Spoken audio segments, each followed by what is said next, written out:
ഉത്തർപ്രദേശിൽ ക്രിസ്ത്യൻ ചർച്ചിന്റെ കവാടത്തിൽ മൂത്രമൊഴിക്കുകയും അതിന്റെ ചിത്രം സാമൂഹിക മാധ്യമങ്ങളിലൂടെ പ്രചരിപ്പിക്കുകയും ചെയ്ത രണ്ടുപേരെ അറസ്റ്റ് ചെയ്തു.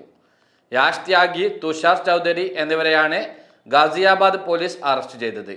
ലോകമെമ്പാടുമുള്ള ക്രിസ്ത്യൻ സമൂഹം ക്രിസ്തുമസ് ആഘോഷിക്കുന്ന സമയത്താണ് ചർച്ച് കവാടത്തിൽ മൂത്രമൊഴിച്ച് പ്രചരിപ്പിച്ചത്. ബുധനാഴ്ചയാണ് ഗാസിയാബാദിലെ ക്രിസ്ത്യൻ ചർച്ചിന്റെ കവാടത്തിന് മുന്നിൽ നിന്ന് ഇരുവരും മൂത്രമൊഴിച്ചത്. ഇതിന്റെ ചിത്രം തുഷാർ ചൗധരി ഇൻസ്റ്റഗ്രാം സ്റ്റോറിയായി പങ്കുവച്ചു. ജയ് ശ്രീറാം എന്നും ലോക് മൂത്ത് ദിയ താരെ ജീസസ് പർ, ജീസസിന് മുകളിൽ മൂത്രമൊഴിക്കുന്നു എന്നും ഹിന്ദിയിലുള്ള അടിക്കുറിപ്പോടെയാണ് ചൗധരി ഇൻസ്റ്റഗ്രാം സ്റ്റോറിയാക്കിയത്. മൂത്രമൊഴിക്കുന്നതിനിടെ വിജയചിഹ്നം കാണിക്കുന്നതായിരുന്നു ചിത്രം. ചൗധരിയുടെ ഇൻസ്റ്റഗ്രാം സ്റ്റോറിയുടെ സ്ക്രീൻഷോട്ട് സോഷ്യൽ മീഡിയയിൽ പ്രത്യക്ഷപ്പെട്ടതിനെ തുടർന്ന് പോലീസ് അന്വേഷണം ആരംഭിച്ചു. അന്വേഷണത്തിനൊടുവിൽ പ്രതികളെ തിരിച്ചറിയുകയും കസ്റ്റഡിയിലെടുക്കുകയും ചെയ്തു. പ്രതികളിൽ ഒരാളായ യാഷ് ത്യാഗി സ്ഥിരം കുറ്റവാളിയാണെന്നാണ് പോലീസ് പറയുന്നത്. ഒരു വർഷം മുമ്പ് ബാങ്ക് കവർച്ചയുമായി ബന്ധപ്പെട്ട് പോലീസ് ഇയാളെ അറസ്റ്റ് ചെയ്തിരുന്നുവെന്നും പോലീസ് വ്യക്തമാക്കി.